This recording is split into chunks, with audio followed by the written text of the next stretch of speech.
السلام عليكم ورحمة الله وبركاته. بسم الله الحمد لله والصلاة والسلام على رسول الله صلى الله عليه وسلم. السلام عليكم ورحمة الله وبركاته. هنقوم ديبنو فيه هنقوم لالو هنقوم وارجينيو دبتشون دركما نرتي تهاجنة دبنا ملء نموني وادبتني الدجرة قالوا وني dubbatame jalatti wanni hafu qabatamaa dubartoota keenyaa wajjiin lafarra jiru imala hedduu gaafa makiinaa horree konkolaataan imallu waa hedduu dhageenya gurri keessatti waa hedduu dhagaa deemna gaafa magaalaa takka irraa magaalaa takkaatti ceenus waa hedduu agarra dubartoota keenyaaf wanni dhaamuu fedhee jira obboleettii tiyyata islaamaa ربي سبحانه وتعالى اسلم الناس خنين ربي خي واكتني الحمد لله جاي اسلمنا التنجراد اسلمنا جلا يعني ملف جلا نوف نتي مسلمة اسلمنا جلا يا وقبنا دام سجواب سكا خليه سني خايدين تريه نخان دبرتوني هدون دين اسلامات تبكت تندولو جرو gaafa fadhiin lubbuudhaa dhuftee diiniif jala oofuu feena malee jala deemuun feenu maaliif rakkoon akkasii ta'a guyyaa kaatee lafaa kaatee heerumaaf dubartiin takka murteeffatte maal gootii dirqama akka isiin fetutti yoo godhaniif sheekootiin akka isiin fetu yoo jala deeman amantaan akka isiin fetu yoo jetteef akkas nu jaa akkas nu godha akkas nu ta'a akkuma isaan jayyoo godhaniif fadhan garuu san amantaan islaamaa akkas nuuf hin eeyyamtu waan rabbiin nu mokkoree keessaa biyya teenya tana keessatti waan hin jarrabee laale nama rabbiin gubbaa tuule keessa kana duula dubartoonni hedduu bareedan konkolaataa qaban haa jennu diimina qaban haa jennu ni mimmiidhaganaa jennu babbareedoon rabbi isinii kan bareedina san daawwititti guyyaa filaalteerraa meeqaan na jala colola meeqaan na jala gorora meeqaatu na fadha ja'anii bultii ofii qabatanii taa'uurraa bultii ofii kabajuurraa abbaa manaa ofii kabajanii gaaddisa jiruuti ja'anii qabatanii taa'uun hin jirtu hedduu fitinaan hedduun nu seentee dubartoonni miidhagina qaban hedduun isaanii bultii isaanii irratti kabajaa fi ulfina hin qabaniif. Rabbii hiree tana nuuf kennee haraam irraa nu tiisee bultii nuuf ijaare galanni haa gahu jaanii abbaa manaatti hojii jiraachuun hin jirtu. Miidhaginaan daawwititti filaallaan abbaan manaa isaan biratti xiqqisho daddaalachoomnaan fa'aa bakalaas namni hundi isii dubbifnaan salaamu alaikum hin addummaannaan kabajaa fi jaalala adda baasnee beekuu qabnaa beekaa isin namni nama kabajuu fi nama jaalachuun adda nama kabajee nama dubbisu hunda jaalala isaanii abbaa manaa ka wajjin jiran itti kafruun amantaa islaamaa keessatti hin barbaachisu. Nabiin sallallahu alaihi wasallam irra hedduu dubartoota warra ibiddaa ta'uun isin arkaa jennaan maaliif yaa ergamaa rabbii jedhanii dhalaaleen sahabaa gaafatan. Abaar soddommeessuu keessanii fi jiruu jaarsaa itti kafruu keessanii jaarsi anaa jee soogidda baase anaa jee dukkana keessa deemee gufatee caphee anaa je'ee laffa'ee anaa je'ee yaaddehee anaa je'ee dararame anaa je'eeti hirriiba dhabee anaaf je'eeti halkanii guyyaa akka laffa'aa osoo dalaguu uffanni isaa kun qaamni isaa kun soogidda baasee jira kana jechuun ani laffa'ee haati manaa kootii kabajaan mana naaf haa teessu ilmaan koo kabajaan mana naaf haa ta'anii harka nama jala hin qabatin uffata namni uffatu caalaa si uffisuu fadha nyaata biiti nyaattu ol si nyaachisuudha fadha kabaja biiti qabdu ol giifti dureeti jejeessi kabajuudha fadha garuu ati ammoo siree san gubbaa bu'uudha feeta maali yoonii fi abbaa manaa ofii kalimaa bareedduudhaan yaamanii kabajanii jaalatanii ajaja isaa fudhatanii dogongoroota argamu irratti sabbaranii galatoomi jedhanii wal galatoonfatan maal rakkoo qaba. Irra hedduu biyya keenyatti dubartiin miidhagdu bultii keessan teessu takka ta'an gooyte bultii keessan teessu lama ta dalagattee maallaqa harkatte bultii keessan teessu sadii rakkoon tun maaliif ta'u anna dhibdi hedduun isaanii bultiirraa yaa'aniituma kophaa jiraatan gaafa kophaa ta'an kan ammoo bultiidhaaf dheebotanii namni bultii fawwuun ni jira ammaayis gaafa kana abbaa manaatti hojjeddabaan nikaa irraa hiikuun isaan yaachisu hayyee deemanii ta'anii ama 5 6 7 8 ta'anii gaafa heeruma barbaadan magaalaa takka irraa magaalaa takka yoo jijjiirratan osoo walii hin barbaanne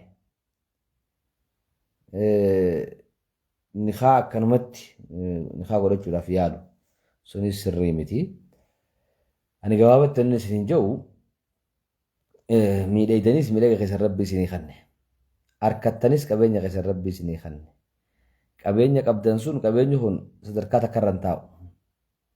Har'a ka qabu boru ni dhaba har'a ka dhabe boru ni harkata ka fayyaa qabu boru fayyaa dhaba ka fayyaa hin qabne boru ni fayyaa akka tokkotti addunyaan amma halkan irra gurra halkan irra dukkan halkanimi boru akkatti nafu ni ifa adubbaa ifa adubbaan dhufa.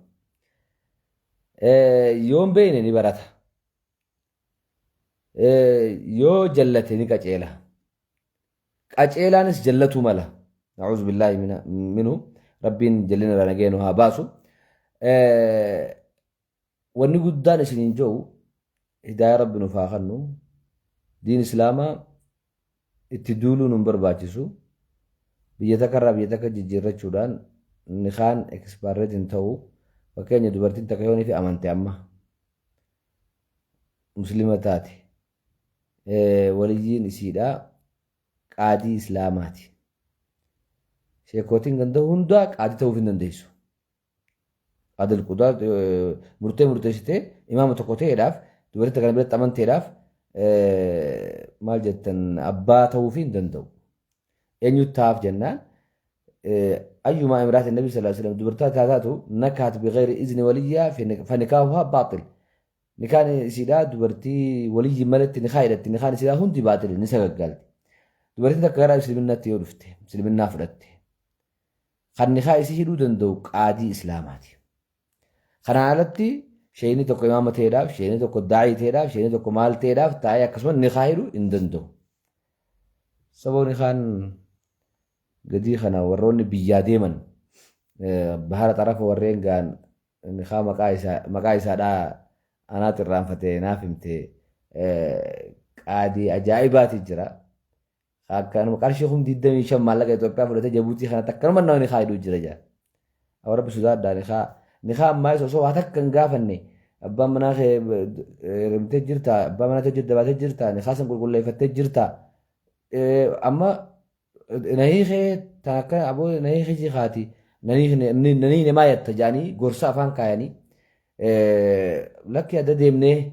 يتيني الدديمو خنا قوفا وصوني في الدديمو مالي إني نخا أفانين ده خنيخين قادين إسلاما ورقا خان كننيف إسي مهاري إسي دا ديبستي فسخي خلي خايفين قولين إفين بيتين أكانو مت نخان بلاش مت إكسبارديتي يرون تدبريتو Expardeetto meeshaa takka yoo fakkeenyaaf koshoroo takka jennu yookaan haayilaandii tokko jennu yeroo hanga tajaajilu qaba. Yeroon isaa itti dabarraan hin tajaajilu waan ta'eef nikaan ammoo yeroo akkasitti itti dabaruun qabu. Waa sadii yeroon itti dabra. Tokkoffaan abbichi nikaan jedhameef san maal godhuudha hiikuudha.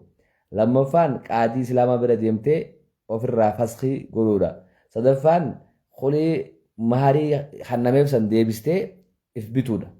Irra hedduun amma mahariidha biyya keenyatti wanni jiru guyyuma nikaadhaa kana waggaa nikaa godhan maharii fidaa jedhanii kuma 10 ta'us harkatti abbaa intalaatiin gahama adeera ta'us waliyyiin gahama jechuudha waliyyiin fuudhee waa isii kannee waa ifii fudhatanii san Allahu a'lam akka godhan isaantu beeka garuu isi maaliin kiyyanaan kan namne jetti maaliin kiyyamee godhame qarshii hangan naaf hin kennamte gaafa addaan baanillee bifa haaraan maarii isa gaafatti mushkilaan biyya keenya keessa jirtu kana an hadaraa inni isin dhaamu dubartoonni keenya bultii harabbi isiniif kanne kahiree fi hiriyaa keessa isinii tolche jechaa fi gocha xiqqaa tokko abbaa manaatii wajjin sabbaranii wal hubatanii waliif obsanii dabruu dhiisaniiti bira kutanii rakkoo hamaa booda bultii dhabuudhaa fi haraamiif saaxilamuudhaa namni hundi maarrabii si godhatee namni hundi quba sillaachuudhaa biratti dabaruutu dhufa jechuudha. Kanaaf dubartoonni keenya marti bakka jirtanitti akka of eegan bultii teessan gaaddisa jiruu keessaniiti. Arra abbaan manaa hunna libaasun lakum wa antum libaasun lahunna isin isaaf uffataa innis isiniif uffata. Kana jechuun haraamirraa isitii isaa jechuudha. Uffanni kan zaayira uffatan kana qofaa miti. Uffata keessoo keetii qalbii kan keetii haraamirraa gaafa abbaan manaa kan keessi qabu galata qabaa. Nyaattee dhuudaa fedhii qabdaa fedhii san karaa shari'aatiin ala baafachuu amantiin islaamaa namatti hin dhiiftu karaa shari'aatiin nikaa rasuuliin karaa halaaliin baafachuu kan keetiif galatoomi abbaa manaatiin jettee abbaa manaa bira gattaa'uudha qabda. Rakkoolee takka takka tan dhuftu wal hubannaa dhabuun kan dhuftu waliin mari'attanii yoo furtan irra gaariidha. Dhooma xiqqoodhaaf bultii facaasuu fi diiguun nikaa xiyyaar kara naakaa ijaanii fiiguun hin feesisu waan ta'eef tasgabbaa waasuuta deemaadha. Kan bultii doongoratti yookaanuu roorrifamtanii haa ta'u yookaanuu isin roorriftanii haa ta'u irra hedduu dubartiin ni roorrifne hin jettu ni roorrifamnee malee namni nama arrabsu wayii nama faarsaas laafu ni roorrifamnee malee ni roorrifnee dhugatti roorriseetiin bahee dhugatti anaa dogongoree bakka tanatti kan jaanii fudhatan hin jiru yeroo hunda osuma badiin teetillee taate dubartii sanillee taate taabbaa manaa sadi jedhanii gara isaa sayyochi qaban malee dirqaman fudhatan irratti dogongoroota warroonni dogongortan hundi dogongoraan bultii keessaa baatanii fi hireen irraa booda'an ta'e hundi hiriyaa gaarii rabbi isiniif haa kennu haraam irraa rabbi isin haa tiisu wanni guddaan isiniin jennu zabana boodaa kana keessa Nabi Muhammad sallallahu alaihi wasallam ummata kiyyarraa warra توف جراتا لا يكونن من أمتي قوم يستحلون الحرة والحريرة أمتا سقالما أكا حلال الله لجرم سقالما وقاجان أولاغا هدو خرا هدو قبدو أنتيف سنرى حرام الراتي فمن أبا من أوفيتي وجين جراتون أرقاد ديس إسا حرام جلا اتباتي في جراكي دلغتي سفدا يوني في ولين دليدني أتلين جراكا قباتي جراكا تاني ولي فدتن gammachuudhaan wajjin jiraattanii gaaddisiisaa taa'u jirta jechuudha. Boru isa qofaa miti rabbi hireessi tolchee ilmaan siif kenna. Ilmaan gaaddisiisaa bira kutteet gaaddisa ilmaan isaa kana taa'uudhaaf jiraatta. Akkasitti namni bultii qabuu fi bultii hin qabne wal qixaa miti. Kan ilmoo qabuu fi ilmoo hin qabnes wal qixaa miti. Hadaraa bultii teessan jabeeffadhaa gaaddisa jiruuf irra qabaadhaa jechuun fadhaa. Gubbaa rabbi isin tuuleedhaaf rabbi ka'ee isin hin durinii. Hedduun dubartiidha tan karaa daldala karaa dheeraa imala Dr. Baandii haa ta'u jimaa haa ta'u aannan haa ta'u warroonni kana naggadu hedduun isaa gaafa xiqqisho maallaqa harkee jaarsa funyaan irra kaa'ee jechuudha. Difka katishee godhee jira.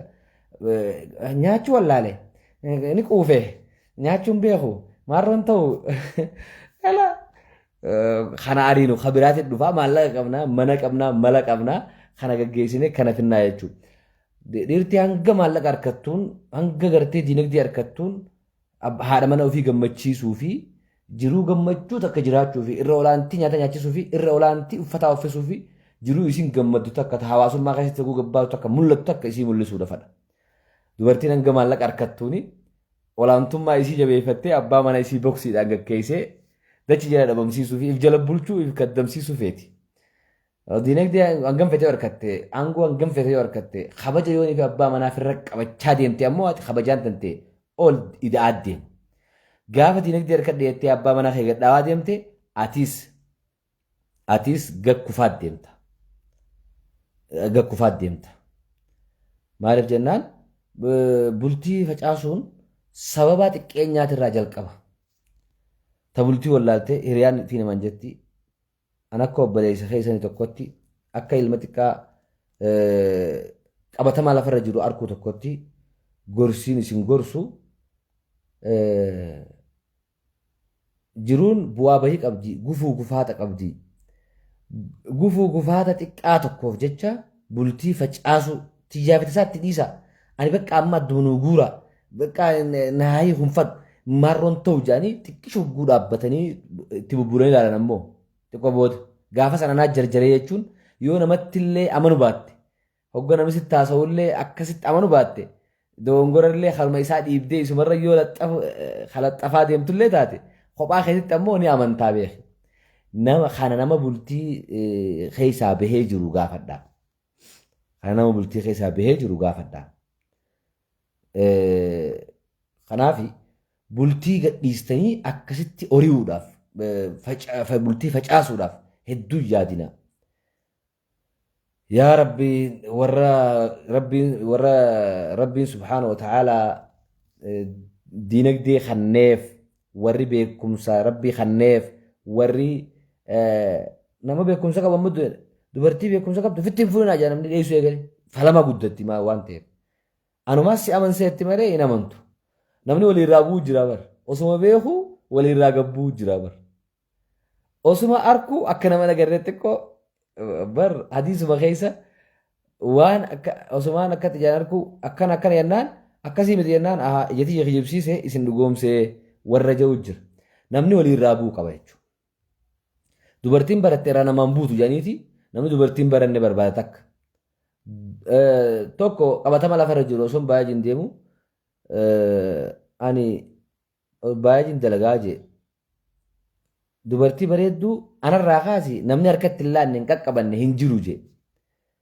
Hundi namaatu akka waan isii fadhuu isii dubbisuu fi isii qaqqabachuu fadhaa jee.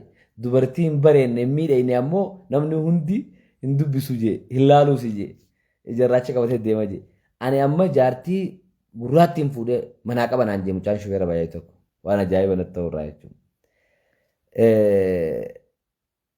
Dubartoota keenya bareedna jettanii aangoyna jettanii qabeenya qabna jettanii abbaa manaa daddarbuudhaaf hin yaadinaa.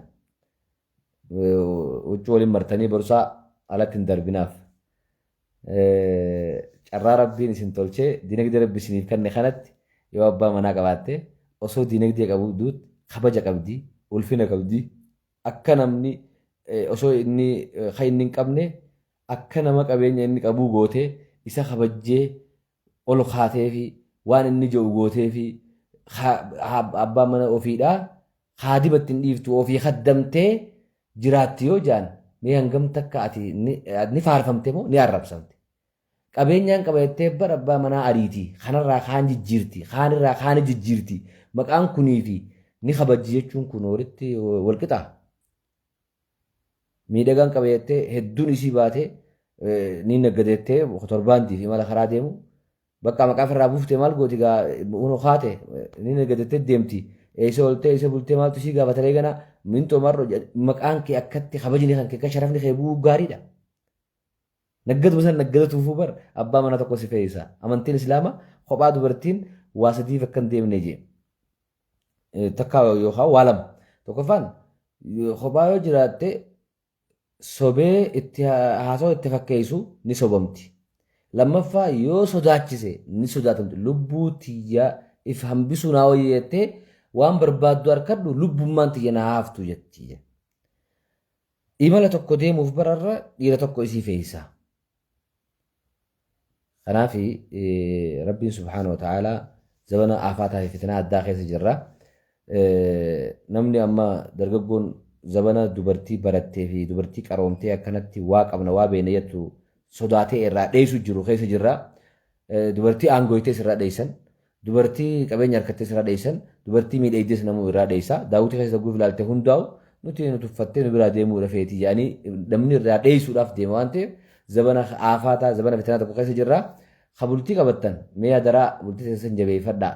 Abbaan manaa keessan haa dheeratu, haa gabaabbatu, haa diimatu haa daalachoomu haa gurraachoomu jabeeffadhaa wal qabadhaa waliin ta'a malee akkasitti wal haxaa'uu fi wal gaggeessuun barbaadinaan isiniin jaa yoon jecha keessatti isin mufachiise akka obboleessatti isin gorsuudhaa fi waa'een qabatamaa lafarra jiru arkaa jiruuf isin hubannaa hanqana isin kennuudhaaf malee isin tuttuquu fi isin xiqqeessuu barbaadeetii miti.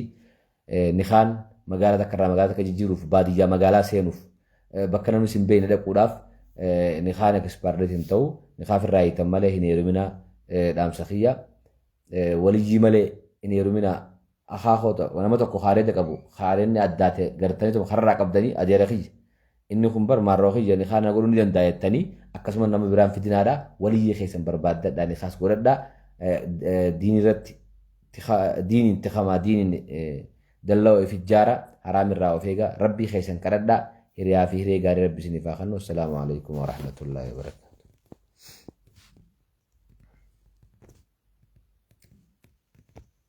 Hiriyaa fi hiree gaarii.